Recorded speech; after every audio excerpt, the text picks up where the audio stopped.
Hey, it's great to be back on the Tennessee Golden Hour podcast. My name is Matt Tullis, and I'm here with Beth Moore. How are you doing, Beth?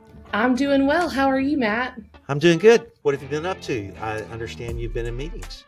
Been in meetings all day, but also got to visit a couple of compassion ministry sites this week. So it's been a Oh, good week. great. Fantastic. People showing compassion. That's We're, right. we're getting ready for some great things that are happening with Acts 2:17 Yes. group. And I know you've been very involved in that. And we've been talking a lot about the future because we want to look beyond the 24 VBS in our churches, right? That's right. That's right. There's going to be life after VBS, folks. And so I want us to take a look at the future with this guy, CHRIS Forbes. I met Chris about 5 years ago when I first started here at the Tennessee Baptist Mission Board. Another Chris Turner, introduced me to CHRIS Forbes, and he said, you got to get to know this guy because he's going to help you do your work. And he certainly has. He's been a mentor to me. And he's a guy who has worked with the IMB, and he has served overseas, but he's also worked with state conventions, and he's worked in the local church, and he's even done some projects with Native Americans, which I think he's doing some projects with the IMB. He might share a little bit about that, but I want to bring him in on this call. How are you doing, Chris? I'm doing well. Glad to be here. Great. I hope that you made it through all the storms of the spring. Well, I don't know. I think we're still working on a few storms that keep coming. Oklahoma has been crazy. Yeah. And Tennessee has been crazy. Yeah, we had a bad week last week. Yeah. Yeah. This time you really see disaster relief folks in action, and are thankful for Southern Baptist disaster relief volunteers and their faithfulness, and really meeting the needs of people right now. Makes me proud to be a Southern Baptist. And there have been times when I've kind of shuddered a little bit. Baptists sometimes hit the news for the wrong reasons, but this is hitting the news for the right reasons. I always love it whenever they have the reporter out there and you see these yellow caps behind them. Absolutely. That's right. We want to talk about future. Tell us about the project that you have been working on, the Future Commission 2050. You mentioned before, I've worked in the local church and throughout the Southern Baptist Convention. I've had a front row seat in my ministry, from the local church to state convention to working with the mission board, served on the field, and still am engaged in ministry. A front row seat to seeing the impact of the cooperative program. Why is it important that we plan ahead? As you're looking at this, it's easy to think, like Matt said at the start, we just look ahead to maybe what's coming this summer, or now we're maybe thinking about the fall. But why is it important to look further ahead to 5, 10 years, or even past that? Well, I think one of the reasons we need to look is we get so entrenched in what we're doing, like you were just saying earlier, hey, you will live past VBS. We get focused on the urgency of what we're doing, the so-called tyranny of the urgent, that we have what futurists call educated incapacity. We're really good at what we do, but the last to know that things are changing around us, and the last to adapt often in ministry. The idea of understanding the future is just to kind of have an idea of where things are going, because we're living in a rapidly changing world. Drivers that we wouldn't expect that could impact our ministry have. A couple of years ago, I was in a meeting with some folks I was working with, and we were talking about some future plans, and the leader said, hey, I'm not even sure we're going to be meeting because this COVID thing. And it was not on my radar to think, oh, what? I just thought, COVID, what's he talking about? What is COVID? Well, this leader had been a school superintendent and had been used to watching, not only the weather, but also contagions and other things that impact schools. So it was already on his radar. And what I learned is what strategic foresight does is it helps us put things on our radar so that we can be ready for the future. Not trying to worry about the future, but to kind of anticipate where things are going. It's kind of a way of thinking that helps you in your planning. would this be correct to say, Chris, maybe not scramble so much? COVID kind of caught us all off guard and left us scrambling to problem solve and try to get things up and running. Where if we're planning ahead, we're not having to do that. Absolutely. So, like, COVID is kind of a wild card, like a Right. tornado or an earthquake or a war or something. We don't see it coming, but it happens. But there are other things that are coming our way: technological things, social things, Hmm. political things, legal things that could be on our radar, so we can help prepare our ministries to be, more agile. And I think I remember you saying, or I heard this recently. It's probably from you because I'm always talking about futurist stuff with Chris Forbes, but just somebody had already war gamed out having a pandemic like 10 years ago. Yeah, there's this leader at the Institute for the Future. Her name is Jane McGonigal. She actually wrote this in her book, Imaginable, where she uses gaming and kind of imagine different possible futures, and had worked on a game, a scenario of a respiratory virus. And imagine a respiratory virus happen. What would we do? What would government do? What would schools do? What would churches do? She had already went down that road, Hmm. and a lot of what they had learned in those games helped inform some of the things that were put into place during the pandemic.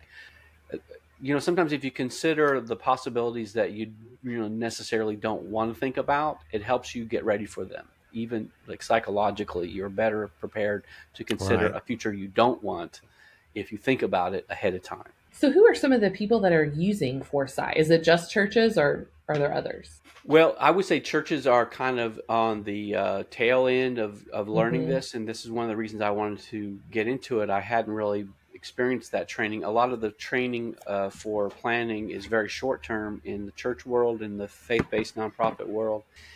But strategic foresight is used around in the business world by brands that you would recognize. I have been going through some training. I went through training with the Futures School, TFSX, and also the Houston Future Program. They've trained these kind of companies in this strategic foresight methodologies or Wow. ways of thinking, really. And that has helped me pair and try to put it into context. A quick way to summarize it is, in ministry, to preach a sermon, you have to kind of know the context of the New Testament to communicate, the social setting, the legal, all these other factors kind of help you exegete scripture. But we're not as good at exegeting our communities. And so this is what this does. It's really help us to understand the times that we're in. In the first century, the gospel went down roads, Roman roads. There was a Pax Romana, making it possible that people had the technology of writing and the social gathering of the diaspora of Jews, and Paul was able to go to the Jews in Rome and Ephesus and all these other places as a starting point for the gospel. That Right. context advanced the gospel. What is our context and what is our opportunity? Like Paul says, how can we redeem the time and advance the gospel in our time? Strategic foresight, is that just trying to predict the future and know exactly what's going to happen, or is there more involved with it? So foresight, it's useful, and I wouldn't say predict the future. Is more of a kind of Okay. a map to understand Okay. possibilities. No one can really predict the future except for Matt Tullis, who, Yeah, yeah, right. yeah, I can't predict, the Super Bowl. yeah. So, But thinking about those drivers of change that could affect our future helps us as we develop strategies, as we anticipate changes coming our way, in innovations in ministry. New technologies are emerging and the IMB is trying to get ahead of understanding AI. If AI, Mm. has some disruptive things about it, but like if AI and just missions in general could speed up the translation of the scripture, or take gospel content and put it in other languages and even videos. So like, you really want to stay innovative so that you can be, again, take advantage of the opportunity. Mhm. Just, and also for personal reasons, like there's a lot of transformations heading our way that pastors who are facing retirement are looking for what's their next step. How do we position our church for the future, given the surroundings, given the context that we're in? What's the best path forward? So, Chris, give us some reasons why this matters, why we need to use foresight. Years ago, the military came up with a term VUCA, volatile, uncertain, complex, and ambiguous, to describe situations that they're going in, and not just war situations, but context overseas and how they interact. Well, the business world has adopted that. And I think by common grace, we can apply that to understand where the world is going. I'm inundated with different kinds of information, different things are coming my way, and I'm trying to make sense of it all and how to apply what we're learning. This is the time that the Lord has placed us. How can we be good stewards of where we are, the technology that we have, the access to information that we have, Right. the understanding, the diaspora populations that are moving into our state, these other things. How do we make sense of it all? So exactly like you're saying, there's always information coming at us. So how do we kind of pick that apart and know what is helpful information, what we need to pay attention to? I've heard these terms signals, trends, and drivers. Is that, how do we determine? If I could just say, this slide is really stressing me out. I mean, student loan debt, unionization, wealth transfer, childcare costs, militarization. If you look at that slide, Yeah. it's intimidating. It is, every single thing on there is coming at you, whether you Right. like it or not. Ah, That doesn't mean you have to have an answer to every single thing you see there, but we can make sense of this. The signals, trends, and drivers. Signals are early signs of change that kind of portend a future kind of that's out there. it's kind of like right when now. the curve starts. Yeah, exactly. It's like the beginning of the curve. You say get ahead of the curve. This is the bottom of the curve, the very early stages. Like people talk about AI now, it's like a new thing. People have been tracking AI for years, and now here it is, a trend, kind of like what's happening now. Signals, kind of are just isolated incidents that kind of build together to form trends. Yeah. And then trends form together to form drivers. So these drivers are really kinds of the things that are moving us forward. And again, whether we like it or not. So example, the environmental, global climate change, these kinds of things, whatever we think about them, they are here to stay and they're here to influence us. There are tons of other drivers that are affecting our future. The better we can understand them, whether we don't have to agree with them all, but we can understand them and see how they're going to impact us in the future. The future doesn't have to be something that just happens to us. We can think strategically. God has created us with that ability, and that's part of our stewardship and our honor, being created in God's image. We are not trying to predict God's hand or call his hand or usurp his sovereignty, but he's allowing us to think about the future. And we just can't do it by just going from quarter to quarter or year to year or even 5 years at a time. Right. But these are kinds of the ways that we're trained to think about planning and strategy in the ministry context. We go quarter to quarter, year to year, 5 years out, and that's kind of the end of it. Foresight does is kind of helps us inform, where things are going. We're thinking a lot further ahead. So when things start happening, they're not taking us by surprise. How have you seen ministry leaders, maybe specifically within the SBC, try to think about the future? Well, if you ask like this question that is kind of like the coffee pot talk, where where do you see the SBC going? You'll get you got 3 Baptists in the room, you'll get 5 opinions.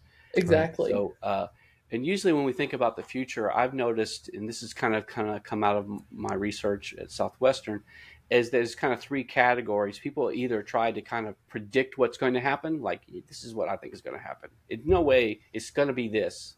We kind of get into that. or we kind of project, well, it looks like the way things are going, if they keep going this way, the projection future is almost always wrong. Life happens, and it Mm-hmm. never is exactly what we think it's going to be. It could be better. So, and then the other one is kind of this promotional or almost like a propaganda. Like I grew up with the bold mission thrust and these kind of visions. Yeah. We're going to Uh, make it happen. yeah, and that's a great vision. X18. Hey, that's a Sure. driver Yeah. that gets me up in the morning. But we had this vision in the bold mission thrust. If you recall, the vision was to reach everybody by the year 2000. Well, 2000 came and we had Y2K, Right. and then, okay, we're going to reach everybody by 2020. COVID happened, and we're sitting in our houses, you know, hunkered down, wondering when we're going to get our next roll of toilet paper. If you remember that, it was kind of crazy. We couldn't even meet in our churches. So, like, a lot of times these are inadequate. But when you consider them together, if we were to have the idea of scenario planning, we would have all the aspects of these prediction, projection, promotion, this aspirational future stuff. We would and if we base it on real drivers of change, real trends and signals, we could really be better organized. And So that's the whole point of this study: is what are the drivers and the scenarios of the future. It seems like there's a lot more observation going into futurist thinking than just simply, hey, let's try to get a strategy first. Yeah, really, it's like you don't just pick a road and stick with it. Like that's not how you travel anywhere. What foresight scenarios do, they're kind of a map. It's rather than strategic planning, where I think ministry leaders could benefit from foresight. It's more about strategic thinking. Mm. Instead of like also going off into our kind of our study and coming up with the plan and handing it to our leaders, we're collaboratively talking about the signals, trends, and drivers that we're seeing, and we're thinking more creatively about the future. These conversations, we don't usually allow ourselves the time to have these conversations, but that's the strategic value of foresight. But there's also this model of the idea of the three horizons. The idea of the three horizons is there is the future that we're in now. That's the first horizon, and just like everything has a life cycle. If you even a church, the churches have their cycle of it could be 100 years, it could be 200 years, but things start, they grow, they peak, they start moving into decline. Well, that is the future that we're in is headed to its, the culmination of its life cycle. One example is education. So, in the current environment, there are students. They go to high school, they graduate, they go to college, they get their degree, they get a job, they get married, they retire. These changes that are coming right now that are trends that are impacting the future of education. Some of those trends include all the colleges now are anticipating a drop off in enrollment in 2025 because there are fewer Gen Z enrolling in college or anticipating going to college because they want to Right. pursue technical degrees or the trades because they can make a better living that way. Their jobs are changing, so they're going to have to go to school to get retooled because they need tech literacy or they need a whole new job because a robot's doing it now. Or even So like AI is they've got AI that's actually coding. And then you've got all these people who just have been trained for so long in coding. Mm. yeah, It might be like that Jurassic Park moment where he says, we're extinct. but like look at all the jobs that you see in the service industry. Like maybe they deliver your food for the DoorDash, or they're putting the groceries in the back of your car at Walmart or whatever. All those jobs, will they not be able to be done by automation at some point? And that is actually a disruption. It's a trend. So in education there's a disruption, and there's the signals that are showing like not only like is it the kind of student that's coming, but the kind of instructor that's coming. Will our education be driven by teachers and educators? I hope so. But what role will AI have? Will, you have your own little kind of Socrates kind of chat bot that's with you from, the very beginning of your education all the way to your grave, almost, because the way changes are happening, economic drivers that are affecting our potential to even being able to afford to retire. The idea of the horizons, what it does, it helps you understand that multiple things are happening all at once, and you can't just pick one and focus on the one that you want to think about. And so what horizons does is it helps you sort them, sort those changes, sort those drivers. Like when we talk about the cooperative program, what the future of the cooperative program, without going into great detail, because I want to leave that to the foresight group that we're going to do. What is the status of the cooperative program now? What are the innovations that are being discussed now that might be more prominent in the future?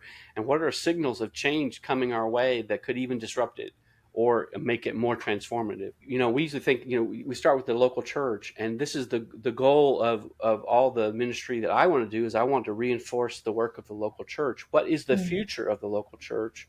And in this study, what is the future of the local church's ability to extend its impact around the world? But then beyond that, you have all these social movements and technological drivers, and you have political and all these other, populism has really been very influential, even more than I think is healthy. It's happening around us. It's pressing in on us.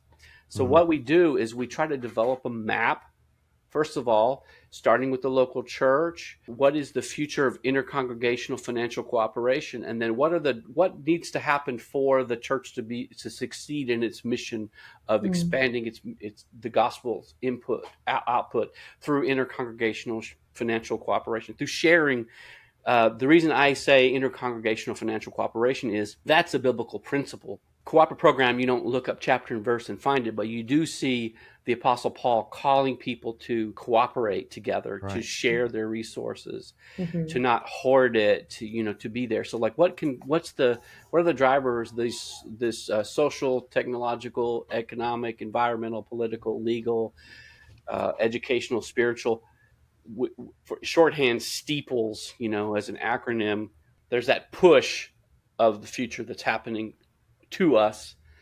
We can't stop it. It's that crazy list is happening, and we're trying to make sense of it all. But then there's also the pull. Where do we want to go? Can we throw a lasso around something potential in the future that we can pull toward? How can we work to ensure a preferred future for the local church, a preferred future for intercongregational financial cooperation, a preferred future for missions, education, all these issues? So that is, that's kind of the setting for understanding sorting all these contexts. So the push was like COVID and racial reckoning, anxiety among students. Those are the pushes, and then the pulls are kind of what we are wanting to do. Yeah, there are all kinds of, like, to unpack them all, but there are demographic trends. I mentioned the demographics of aging. The United States is aging. The United States is moving toward a minority majority. The AI and the data sovereignty issues, like we think about, those are big issues right now. Well, what happens when you need to turn in your church database to the U.S. government or something? Yeah, one of the things that I heard recently on the news was that people are beginning to panic because our birth rate is declining. Yep. And that just blew my mind, because I'd always grown up, that population explosion. Yeah, in the West, we are not in replacement. I guess we need more marriage conferences. Yeah, we're not in replacement mode in the West. Most of the world, and actually by 2040 or 50, I can't remember, the population of the globe will plateau and start to decline. And all the demands on the entitlement programs and everything, how can our economy sustain itself when we have fewer workers putting into the Social Security system, How can we sustain Social Security and Oh these other yeah. issues? We need smarter people than me in the room who are keeping track of these, who can also inform us in our planning, because if you have an aging population who is dependent on Social Security and it's not there, what is that going to do to the ministries of the local church? Right. Right. What kind of Right. demands is it going to place on us? And then other trends like the you mentioned marriage retreat. Marriage is in decline. People aren't getting married.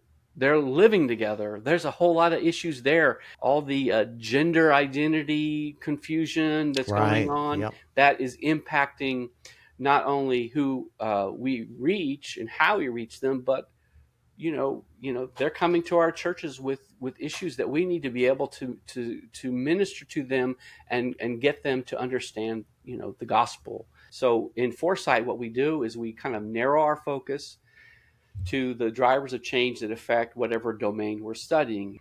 So that cone there that you had, the preferred future is kind of what we're shooting for. The probable future is kind of midstream, and then is all possible future. Is that like gallows talk? I mean, is that all negative or Well, not necessarily. Not all disruption is bad. I yeah? think there are some good things with AI. I think there's some good things with some of the social changes that have happened. Some, Right. opportunities are there as well.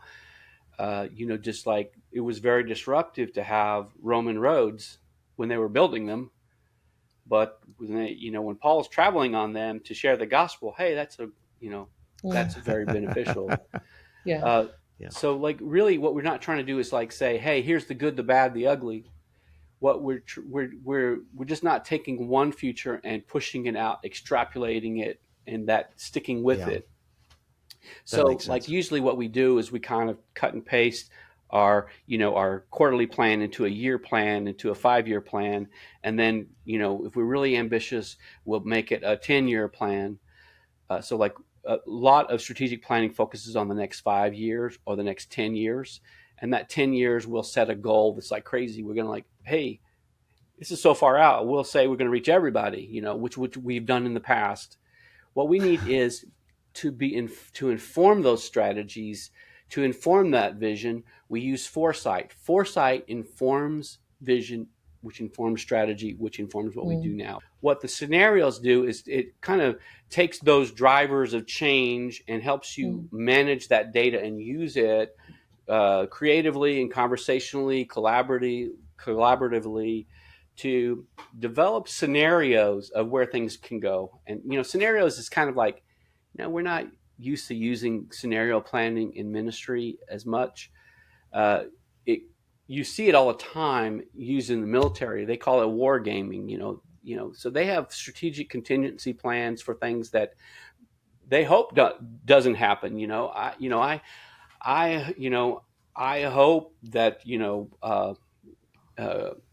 I don't know. Iran doesn't drop a dirty bomb in New York City, but they're probably thinking about it. I was not going to go that dark, but okay. Yeah, we definitely don't want that to happen. Well, I'm a fan of I, 24, so I was going to say OU beating Tennessee or something, but I don't yeah, know yeah. if y'all are in the SEC or not. Well, I Yeah. don't know if the military is really concerned about that. Yeah, they're not concerned about that. But Yeah. what happens We is they are. use Yeah. scenarios to kind of experience an alternate future that helps them plan. So they get lots of creative ideas from using these scenarios. So that's what the goal of the project is, not to say, either scenario A, B, or C are possible, are going to happen. Pick one. No, it's going to say these are kind of drivers that are affecting the future, and they could play out this way, this way, this way. Use these to kind of, in a way, give you an idea of where the future of the cooperative program Kind of might like be in a 2025. church, saying, okay, what if we lose our tax exempt status? Yeah, exactly. That's a potential driver. What if your minister loses his housing allowance, or Right. what? Like I was doing some work for another convention in Illinois, and I was talking to the pastor. He said, I would really like to build on my building where we live, but I'm not really sure I'll be allowed to occupy this building in, in 20 years because of the social and political drivers. What happens, if AI, sometimes you've seen people who've been deplatformed because of their political viewpoints. What if your computer won't let you write a letter to your congressman?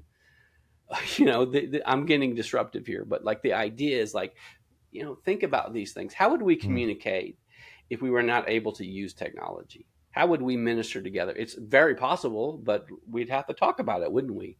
Uh, my hope is that this kind of whets the appetite of leaders who start learning to use strategic foresight, because there are a lot of smarter people than I who can apply these, but then also maybe gather other leaders together and talk about these other topics.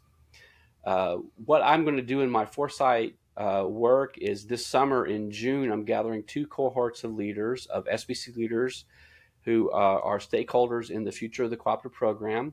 There are leaders from state conventions, seminaries, boards, just to kind of unpack and explore what those drivers of change are, developing scenarios, using the tools of strategic foresight, which I can't go into all of them, but I've alluded to some of them here. So I will. So those are the tools on the screen there. Yeah. So what would do is I will lead folks to understand the tools and kind of gain a foresight literacy.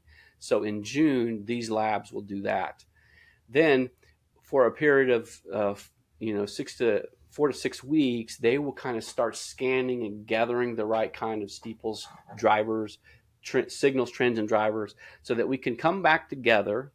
And another thing we're going to do during this period is there's going to be a survey of pastors from across the SBC, and they'll be given the opportunity to say what they think are the steeples drivers, the signals, trends, and drivers of the social, political, legal, all that stuff.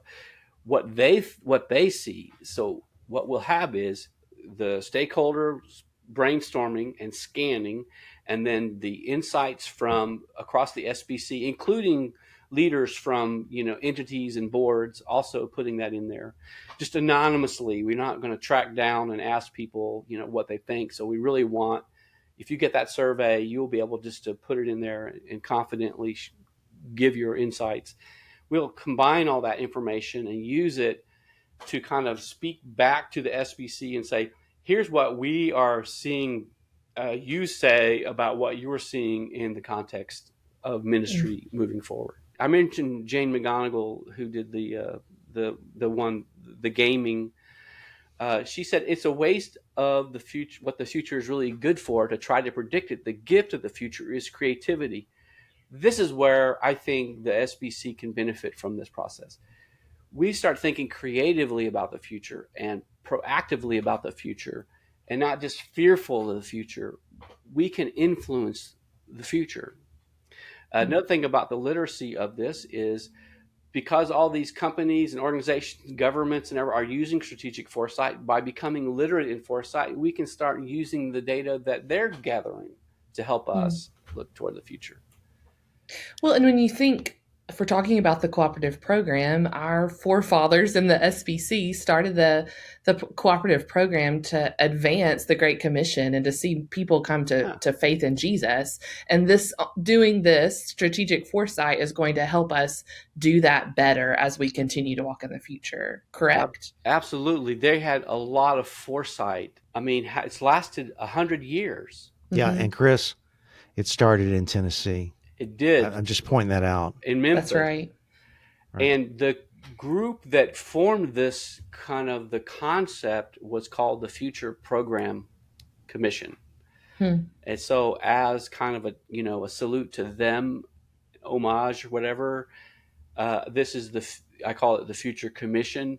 It is not, what I like about it is not an official SBC endorsed activity. I'm hoping a fresh look toward the future, and the outcomes, I hope, will encourage more creativity and more unity and more hope about the future.